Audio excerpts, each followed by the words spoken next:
দেশের corporate cricket অঙ্গনে নতুন উদ্দীপনা যোগ করে রাজধানীতে শুরু হলো ফার্স্ট ব্লাস্ট দ্য 100 2026। বুধবার এ উপলক্ষে বসুন্ধরা আবাসিক এলাকার ক্যাফেলিওতে অনুষ্ঠিত হয় টুর্নামেন্টের ক্যাপ্টেন্স মিট ও ট্রফি উন্মোচন অনুষ্ঠান। আয়োজক প্রতিষ্ঠান ঢাকা মেভরিক্স জানায়, এ আয়োজনের মাধ্যমে বাংলাদেশে 100 বলের ক্রিকেট ফরম্যাটের একটি নতুন দিগন্ত উন্মোচিত হলো।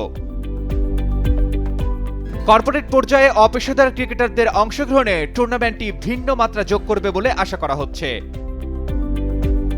অনুষ্ঠানে প্রধান অতিথি হিসেবে উপস্থিত ছিলেন বাংলাদেশে নিযুক্ত রুশ দূতাবাসের ফার্স্ট সেক্রেটারি আলেকজান্দ্রা এহেলফনয়। ট্রফি উন্মোচনকালে তিনি উদ্যোগের প্রশংসা করে সকল দলের জন্য শুভকামনা জানান।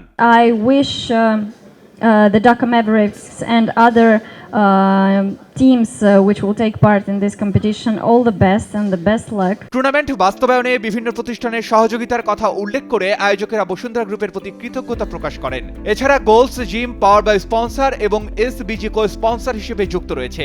মিডিয়া পার্টনার হিসেবে রয়েছে টি স্পোর্টস ও দৈনিক বাংলা। খেলোয়াড়দের উৎসাহ দিতে গিফট পার্টনার হিসেবে যুক্ত হয়েছে জুলকান।